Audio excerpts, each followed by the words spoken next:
भारतीय सनातन संस्कृति में जीवन को केवल कर्मों की श्रृंखला नहीं माना गया, बल्कि उसे चेतना की ऊंचाइयों तक पहुंचने का माध्यम कहा गया है। वेदों में मनुष्य को सबसे दुर्लभ योनि इसलिए कहा गया क्योंकि उसमें जागरण की क्षमता है। परंतु यह जागरण अपने आप नहीं होता, इसके लिए समय, अनुशासन और भीतर उतरने का साहस चाहिए। भगवान शिव इसी जागरण के प्रतीक हैं। शिव का स्वरूप शांत है, स्थिर है, पर भीतर से असीम शक्ति से भरा हुआ। वे किसी को आदेश नहीं देते, वे केवल मार्ग दिखाते हैं। यही कारण है कि शिव को गुरु भी कहा गया है और साध्य भी। शिव का मार्ग सरल दिखता है, पर वह साधक से पूर्ण ईमानदारी मांगता है। वेदों और उपनिषदों में बार बार कहा गया है कि मनुष्य का पतन रात से नहीं, बल्कि देर से सोने और देर से जागने से शुरू होता है। जब मनुष्य सूर्य से पहले जागने की शक्ति खो देता है, तब वह अपने भीतर के सूर्य से भी कटने लगता है। इसी कारण ऋषियों ने ब्रह्म मुहूर्त को जीवन का आधार बनाया। ब्रह्म मुहूर्त कोई धार्मिक कल्पना नहीं, बल्कि प्रकृति का वैज्ञानिक सत्य है। यह वह समय है जब रजोगुण और तमोगुण शिथिल होते हैं और सत्वगुण स्वाभाविक रूप से प्रबल होता है। प्रातः 3:30 से 5:30 के बीच मनुष्य का मस्तिष्क सबसे अधिक ग्रहणशील होता है। इस समय जो संस्कार डाले जाते हैं, वे सीधे चेतना में उतरते हैं। इसी समय शिव तत्व सबसे सुलभ होता है। शिव का अर्थ ही है जो सहज है, जो स्वाभाविक है, जो बिना प्रयास के स्थित है। जब साधक इस समय जागता है तो वह बाहरी संसार से नहीं, बल्कि अपने भीतर के शून्य से जुड़ता है। यही शून्य शिव है। परंतु यह मार्ग आसान नहीं है। पहला संघर्ष शरीर से नहीं, मन से होता है। जब प्रातः 3:40 का अलार्म बजता है तो शरीर नहीं, मन प्रतिक्रिया करता है। मन कहता है कि अभी तो नींद आई थी, अभी तो आंख लगी है, यह अलार्म क्यों बजने लगा। मन समय का नहीं, आराम का अनुयायी होता है। यह वही क्षण है जहां साधना या तो जन्म लेती है या समाप्त हो जाती है। वेद कहते हैं कि मन को जीतने वाला ही वास्तव में वीर है। उस क्षण जब आंखें बंद रखना आसान हो और उठना कठिन, वही क्षण शिव परीक्षा लेते हैं। शिव उस साधक को नहीं चुनते जो सहजता चाहता है, वे उसे चुनते हैं जो सजगता चुनता है। जब साधक स्वयं को उठाने का निर्णय लेता है, तब कोई उत्साह नहीं होता। शरीर भारी होता है, आंखें बोझिल होती हैं और विचार अस्पष्ट। पर यही तपस्या है। शिव तपस्या के देव हैं, सुविधा के नहीं। जैसे हिमालय में बर्फ के बीच बैठा योगी, वैसे ही साधक अपने आलस्य के बीच खड़ा होता है। धीरे धीरे जब वह उठकर जल से मुख धोता है, तब शरीर नहीं, चेतना जागती है। जल स्पर्श करता है तो भीतर की जड़ता टूटने लगती है। शास्त्रों में जल को चेतना का वाहक कहा गया है। इस समय किया गया जल स्पर्श केवल शारीरिक नहीं, आध्यात्मिक स्नान होता है। इसके बाद साधक बैठता है। कोई विशेष मुद्रा आवश्यक नहीं। शिव स्वयं औघड़ हैं, उन्हें दिखावा नहीं चाहिए। बैठते ही मन फिर भटकता है। कभी बीते कल की स्मृति आती है, कभी आने वाले दिन की चिंता। यही मन का स्वभाव है। पर साधक संघर्ष नहीं करता, वह केवल देखता है। उपनिषद कहते हैं, दृष्टा बनो, भोक्ता मत बनो। जब साधक केवल देखता है तो विचार स्वयं शांत होने लगते हैं। सांस भीतर जाती है, बाहर आती है। यही प्राण की लय है। शिव इसी लय में स्थित हैं। जब साधक इस लय से जुड़ता है तो वह शिव से जुड़ता है। पहले कुछ दिन कोई विशेष अनुभूति नहीं होती। साधक को लगता है कि वह केवल समय बर्बाद कर रहा है। यही वह बिंदु है जहां अधिकांश लोग मार्ग छोड़ देते हैं।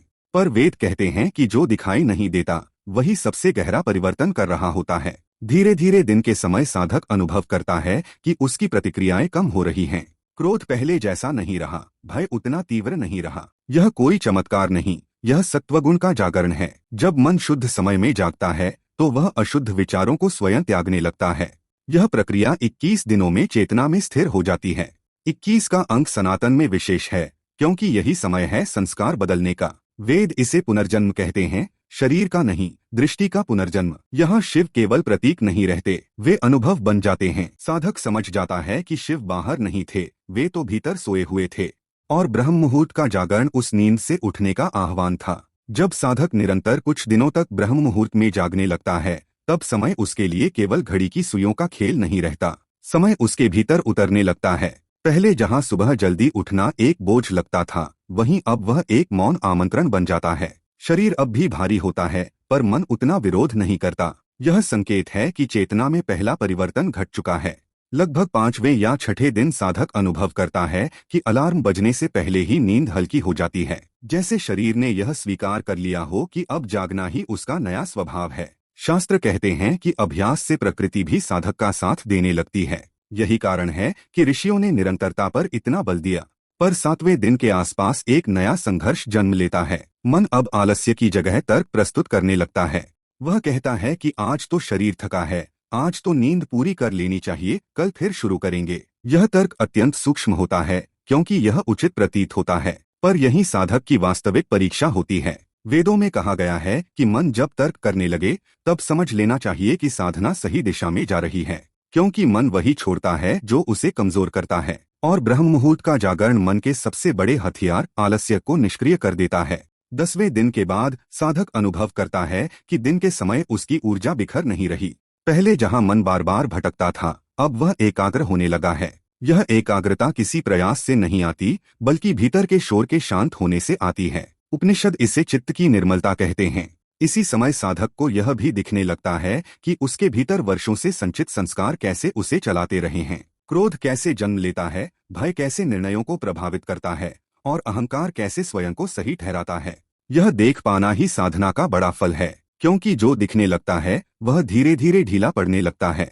लगभग 14वें दिन चेतना में स्थिरता आने लगती है। साधक अब हर विचार के साथ बहता नहीं, बल्कि उसे गुजरते हुए देखता है। यही शिव भाव है। शिव कभी प्रतिक्रिया नहीं करते, वे साक्षी रहते हैं। जब साधक यह भाव धारण करता है तब वह बाहरी परिस्थितियों से प्रभावित होना कम कर देता है। इस अवस्था में जीवन की समस्याएं समाप्त नहीं होती, पर उनका भार कम हो जाता है। साधक समझने लगता है कि समस्या बाहर नहीं, भीतर के असंतुलन में थी। जैसे ही भीतर संतुलन आता है, बाहर की परिस्थितियां अपना प्रभाव खो देती हैं। 21वें दिन तक साधक के भीतर एक गहरी शांति स्थापित हो जाती है। यह शांति उत्साहपूर्ण नहीं होती, बल्कि स्थिर होती है। यह वह शांति है जो शोर के बीच भी बनी रहती है। यही कारण है कि शिव को श्मशान में स्थित बताया गया है, जहाँ पूर्ण शांति होती है। यहाँ साधक को कोई दिव्य दर्शन नहीं होते, न कोई चमत्कारिक दृश्य, पर उसे स्वयं में एक दृढ़ता अनुभव होती है। निर्णय स्पष्ट हो जाते हैं, भय पीछे हटने लगता है और जीवन को देखने का दृष्टिकोण बदल जाता है। यही वास्तविक चमत्कार है। भगवान शिव को वेदों में आदि योगी कहा गया है। इसका अर्थ है प्रथम योगी। योग का अर्थ किसी विशेष आसन में बैठना नहीं, बल्कि जीवन को संतुलन में जीना है। शिव इसी संतुलन का प्रतीक हैं। वे न अति भोग में हैं, न अति त्याग में, वे मध्य में स्थित हैं। आधुनिक मनुष्य का सबसे बड़ा संकट यही है कि वह संतुलन खो चुका है। वह या तो अत्यधिक भोग में डूबा है या निरंतर तनाव में। ब्रह्म मुहूर्त की साधना इस असंतुलन को मूल से ठीक करती है, क्योंकि यह मनुष्य को प्रकृति की लय में वापस ले आती है। वेद कहते हैं कि सूर्य केवल बाहर का प्रकाश नहीं है, वह भीतर की चेतना का प्रतीक भी है। जो व्यक्ति सूर्य से पहले जागता है, वह अपने भीतर के सूर्य को भी जागृत करता है। इसी कारण प्राचीन काल में गुरुकुलों में विद्यार्थियों को ब्रह्म मुहूर्त में उठाया जाता था। आज का मनुष्य देर रात तक स्क्रीन में उलझा रहता है और सुबह थकान में जागता है। इस कारण उसका जीवन प्रतिक्रियाओं में बीतता है। शिव मार्ग इस प्रवृत्ति को उलट देता है। जब दिन की शुरुआत मौन, जागरूकता और अनुशासन से होती है, तब दिन भर का प्रवाह बदल जाता है। शिव किसी को कुछ थोपते नहीं, वे केवल यह दिखाते हैं कि यदि मनुष्य स्वयं पर विजय पाले तो संसार स्वतः सरल हो जाता है। ब्रह्म मुहूर्त में जागना इसी विजय का पहला कदम है। यह बाहर से छोटा लगता है, पर भीतर से क्रांतिकारी है। जो साधक इस मार्ग पर चलता है,